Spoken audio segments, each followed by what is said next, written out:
wal qalam talkhisu wal bayanu fi safahatil awraq. Amma ba'du. Buat langkah yang pertama, marilah sama-sama kita tujukan puja dan syukur kita kehadirat Allah Subhanahu wa taala, yang mana dengan izinnya alhamdulillah sampai detik ini, sampai saat ini kita masih bisa merasakan nikmat iman, nikmat Islam, dan juga nikmat kesehatan. Sehingga alhamdulillah dengan nikmat tersebut kita dapat meringankan langkah untuk datang ke tempat yang mulia ini, tak lain dan tak bukan adalah dalam rangka menunaikan kewajiban yang difardukan oleh Allah Subhanahu wa taala. Selanjutnya salawat bertangkaikan salam marilah sama-sama kita alamatkan kehadirat pangkuan alam baginda Nabi besar Muhammad sallallahu alaihi wasallam. Moga-moga dengan salawat yang kita baca dapat menjadi penyebab rahmat, menjadi penyebab maghfirah, ampunan bagi kita, orang yang senantiasa membasahi lisannya dengan bersolawat kepada baginda dan hatinya dengan kerinduan kepada baginda Nabi besar Muhammad sallallahu alaihi wasallam. Kata-kata ta'zim kami kepada guru-guru kami, kepada para dosen, dan juga kepada seluruh hadirin sidang jamaah Jumat yang dirahmati Allah. Baiklah, sebagaimana biasa, sebelum khatib membacakan rukun khutbah, terlebih dahulu khatib menyampaikan mau'izah hasanah. Moga-moga apa yang khatib sampaikan menjadi pengingat bagi khatib pribadi dan juga bagi hadirin sidang jamaah Jumat yang dirahmati Allah. Tanpa terasa kita sudah memasuki bulan Rajab, yang mana di dalam bulan ini, dalam sebuah riwayat, baginda Nabi besar Muhammad sallallahu alaihi wasallam apabila sudah memasuki bulan Rajab, beliau berdoa, memperbanyak membaca doa, Allahumma barik lana fi Rajab wa Sya'ban wa ballighna Ramadan, yang artinya bulan Rajab adalah bulan bagi kita untuk mempersiapkan diri guna menghadapi bulan Ramadan. Sebagaimana kita ketahui bahwa bulan Ramadan adalah penghulu di antara bulan-bulan, maka dimulai dari bulan Rajab inilah kita persiapkan diri, kita berdoa kepada Allah, moga-moga Allah panjangkan usia kita, Allah sampaikan kita kepada bulan Ramadan, bulan yang di dalamnya Allah melipat gandakan segala amal kebaikan.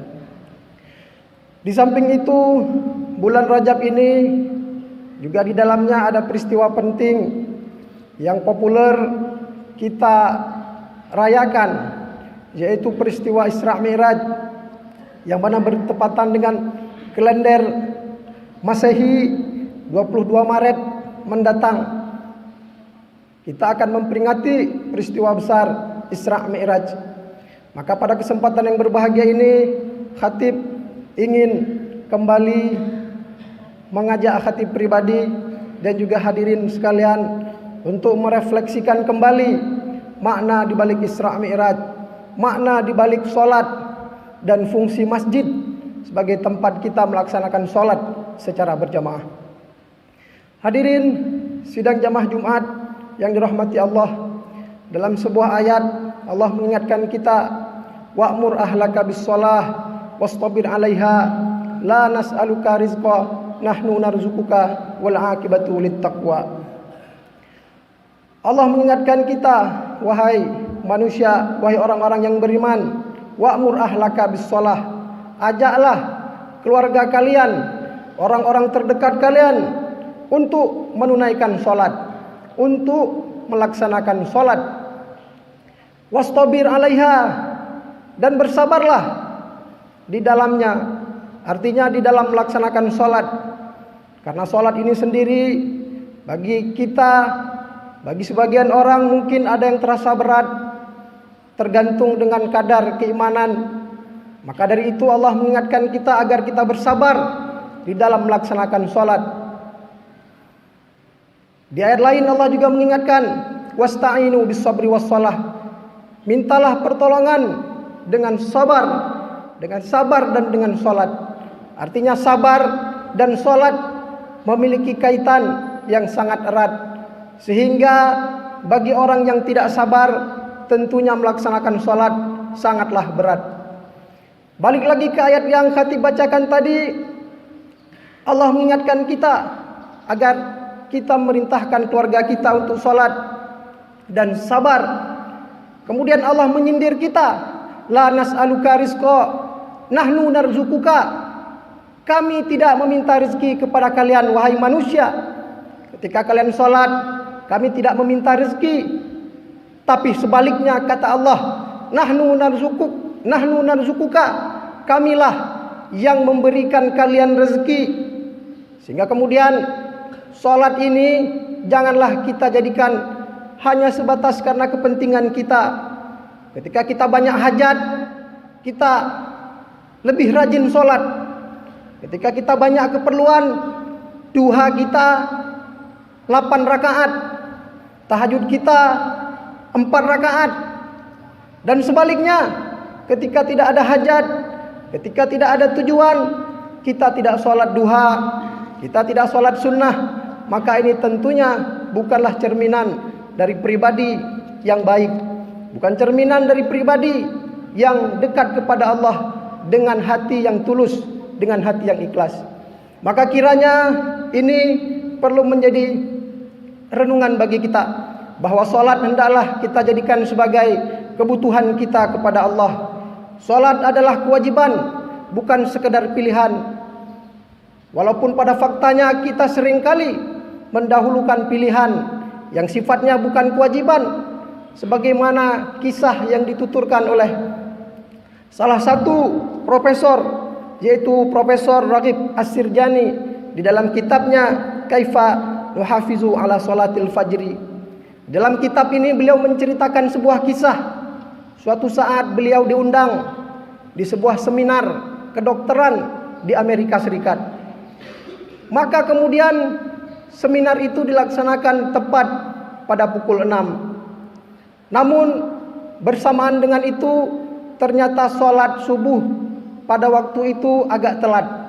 Jam 6 kurang 5. Maka kemudian Profesor Raghib As-Sirjani ini sehabis sholat beliau santai duduk-duduk sembari berbicara di dalam hati, mana mungkin orang datang jam 6. Sehingga kemudian Prof Raghib As-Sirjani ini santai beliau santai. Sebentar lagi saya pergi. Sehingga kemudian tepat pukul 6 barulah beliau pergi menuju gedung seminar tersebut yang berada di Amerika Serikat. Maka kemudian sesampainya beliau di gedung tersebut, beliau terkejut ketika gedung tersebut dipenuhi lebih kurang 3.000 orang tepat pukul 6. Maka sembari duduk beliau merenung, bagaimana mungkin orang-orang ini bisa disiplin, padahal ini bukanlah kewajiban, padahal ini hanyalah pilihan, bukan sebuah kewajiban. Artinya mereka bisa datang, boleh tidak, tapi ternyata mereka menjadikan pilihan seolah-olah sebagai sebuah kewajiban. Sehingga tepat pukul 6 gedung tadi penuh sesak dengan 3.000 orang. Sehingga kemudian Prof Raghib As-Sirjani ini merenung bagaimana dengan kondisi umat muslim hari ini, yang mana sholat padahal adalah kewajiban, bukan sekedar pilihan. Namun kadang faktanya hari ini kita lihat seberapa penuh masjid kita di subuh hari, seberapa banyak saf-saf yang terisi di subuh hari. Maka inilah menjadi cerminan bagi kita bahwa jangan sampai kita kalah dengan orang-orang yang tidak beriman. Jangan sampai kita mendahulukan yang pilihan, sementara yang kewajiban malah sebaliknya kita tinggalkan. Hadirin sidang jamaah Jumat yang dirahmati Allah, berbicara mengenai sholat, banyak sekali hikmah-hikmah dan tujuan dari sholat itu sendiri. Di antaranya hikmah dari sholat sebagaimana disebutkan oleh Hafiz Ibnul Qayyim. Yang pertama, tujuan dari sholat adalah mencegah daripada kemungkaran. Sebagaimana kita ketahui, Allah berfirman dalam Al-Quran, Innas sholata tanha anil fahsya wal munkar. Sesungguhnya sholat itu bisa mencegah dari keji dan kemungkaran. Maka sholat ini adalah salah satu kunci agar kita meninggalkan kejahatan, agar kita meninggalkan kemungkaran. Senakal apapun, sejahat apapun, tetaplah kita istiqomah melaksanakan sholat. Karena dengan sholat tadi kita juga berharap kepada Allah. Apalagi di dalam setiap sholat mengandung doa, ihdinas siratal mustaqim, tunjukkanlah kami ya Allah jalan yang lurus. Maka inilah yang menjadi kekuatan, yang menjadi doa bagi kita. Setiap kita melaksanakan sholat, di dalamnya kita memohon bimbingan daripada Allah Subhanahu wa Ta'ala. Kita memohon petunjuk kepada Allah agar kiranya Allah senantiasa menjadikan kita orang yang lurus di jalannya, yang berjalan sesuai dengan koridor yang telah ditentukannya. Kemudian yang kedua, di antara fungsi dan hikmah sholat adalah sebagai sarana meminta pertolongan kepada Allah. Di antara cara meminta pertolongan kepada Allah adalah dengan melaksanakan apa yang Allah perintahkan. Di antaranya yang diperintahkan oleh Allah adalah sholat. Maka dengan sholat inilah kita meminta, kita berwasilah, wasta'inu bis sabri was salah. Kita meminta dengan Allah, dengan sholat yang kita lakukan, dengan kesabaran kita bermohon kepada Allah. Kita meminta kepada Allah, semoga kiranya Allah mempermudah urusan kita, Allah membantu kita dalam segala hal, dalam segala kondisi. Maka sholat ini amatlah penting bagi kita sebagai wasilah kita mendapat pertolongan dari Allah Subhanahu wa Ta'ala. Kemudian selanjutnya, hikmah dari sholat adalah sebagai sarana menguasai diri apabila ditimpa musibah. Dalam ayat Al-Quran Allah mengingatkan kita, innal insan khuliqa halu'a iza massahu syarru jazu'a wa iza massahul khairu manu'a illal musallin. Sesungguhnya manusia itu tabiatnya senantiasa dalam keadaan berkeluh kesah, dalam keadaan was-was. Apabila ditimpa kejelekan, mereka mengeluh. Apabila mendapat kebaikan, mereka pelit, kikir. Illal musallin, kecuali orang-orang yang melaksanakan sholat. Al-Kisah Abu Hasan Asy-Syadzili pernah dihampiri oleh beberapa ulama. Kemudian terjadilah dialog. Abu Hasan Asy-Syadzili bertanya kepada mereka, apakah kalian sudah melaksanakan sholat? Sudah, wahai Abu Hasan. Dan apakah kalian masih sedih apabila ditimpa kesusahan? Masih. Dan apabila ditimpa nikmat, apakah kalian kadang pelit? Iya juga, kadang-kadang pelit. Maka kalau begitu kalian belum sholat. Lantas kemudian Abu Hasan Asy-Syadzili membaca ayat ini, innal insan khuliqa halu'a iza massahu syarru jazu'a wa iza massahul khairu manu'a illal musallin. Maka pada hakikatnya orang yang sholat tabiatnya juga baik. Orang yang sholat tabiatnya terjaga, tidak akan pelit, merasa senantiasa diawasi, senantiasa merasa dilihat, dipantau oleh Allah Subhanahu wa Ta'ala, dan senantiasa juga menjaga tata krama sebagaimana berada di dalam sholat. Maka inilah diantara tipe orang yang benar-benar mengamalkan sholatnya di dalam kehidupan sehari-hari. Kemudian selanjutnya, di antara hikmah sholat adalah sebagai penerang di dalam kubur. Apalagi disebutkan di dalam riwayat bahwa yang pertama kali dihisab kelak adalah sholat kita. Rasul sallallahu alaihi wasallam bersabda, "Inna awwala ma yuhasabu bihi al-'abdu yaumal qiyamati as-shalah." Sesungguhnya yang pertama kali dihitung, yang pertama kali dihisab kelak pada hari kiamat adalah sholat kita. Maka dari itu jangan pernah kita menyepelekan sholat, jangan pernah kita menganggap remeh sholat kita. Karena bisa jadi dengan sholat yang kita jaga tadilah, dengan sholat yang kita perhatikan tadilah, Allah memperhatikan kehidupan kita. Dengan sholat yang kita jaga, Allah jaga kehidupan kita. Oleh karena itu kata Syekh Mutawalli Asy-Sya'rawi, la tatlub rabbaka bitakhuri matlabika, walakin tatlub nafsaka bitakhuri adabika. Jangan pernah engkau protes dengan telatnya permintaanmu, tapi cobalah engkau renungkan bagaimana sikapmu dengan Allah. Kadang kita ingin keinginan kita segera dikabulkan Allah, tapi kadang kita dengan perintah Allah, sholat kita tunda-tunda. Adilkah demikian? Kita ingin, ya Allah, saya ingin jabatan bagus, harta yang bagus, tapi ketika berkaitan dengan perintah Allah, kita tidak segera, kita menunda-nunda.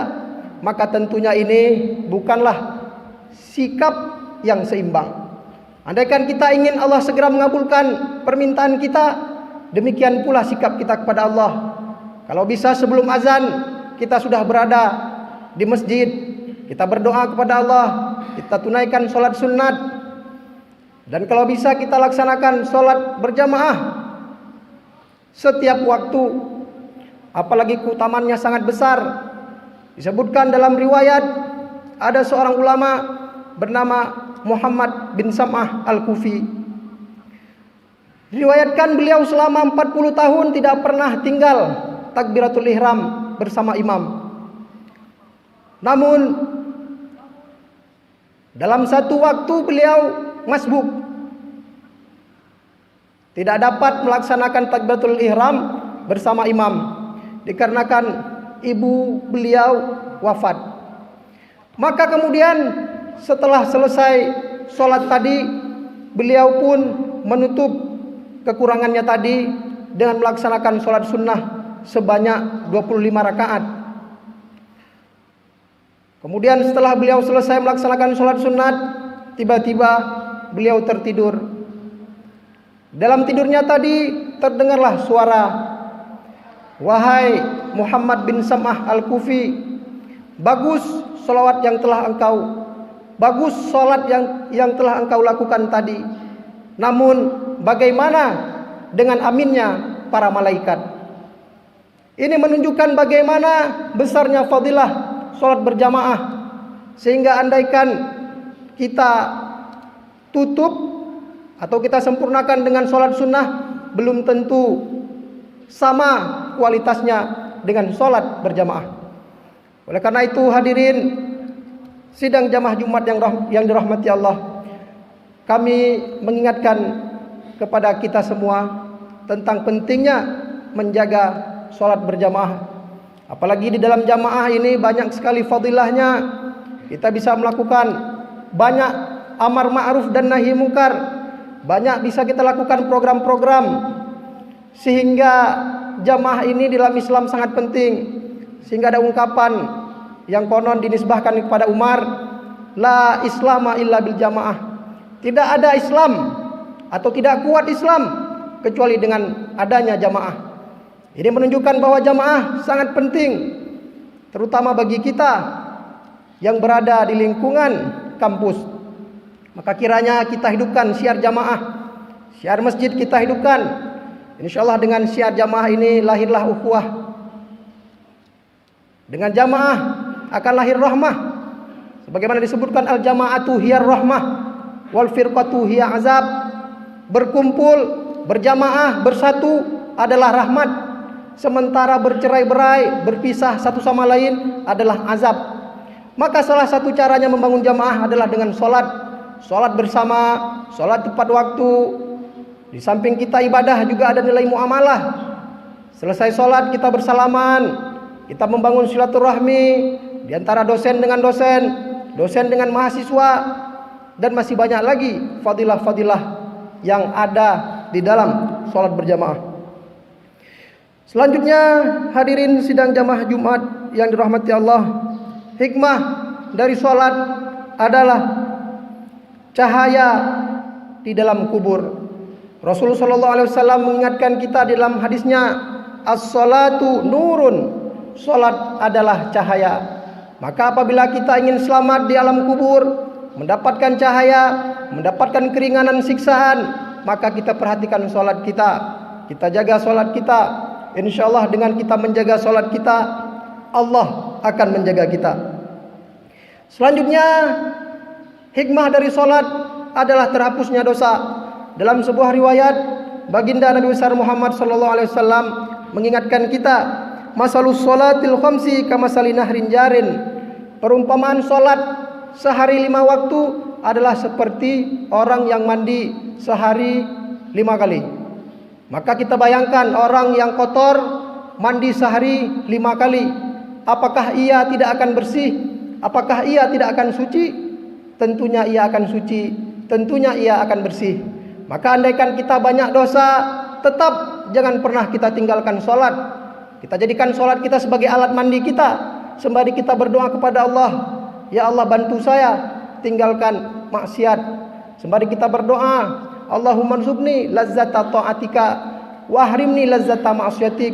Ya Allah, anugerahi saya kenikmatan beribadah dan jauhi daripada saya kenikmatan maksiat.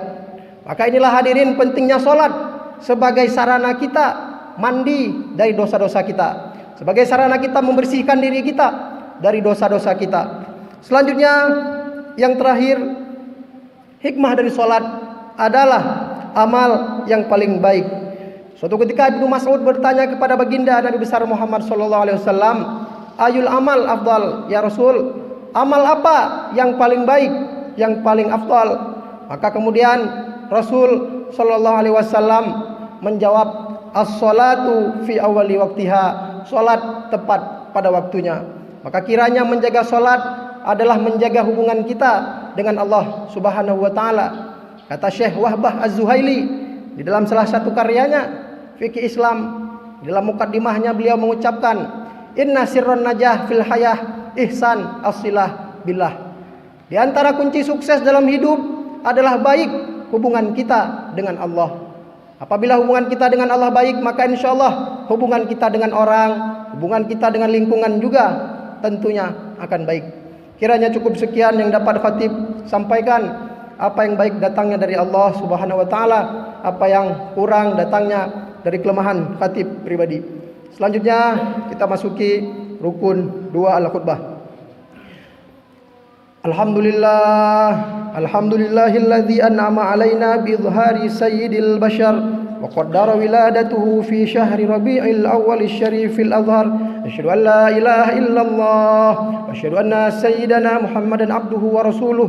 Allahumma shalli ala sayyidina Muhammad الفاتح لما أغلق والخاتم لما سبق ناصر الحق بالحق والهادي إلى صراط مستقيم. أما بعد فيا عباد الله أوصيكم ونفسي بتقوى الله وطاعته لعلكم تفلحون.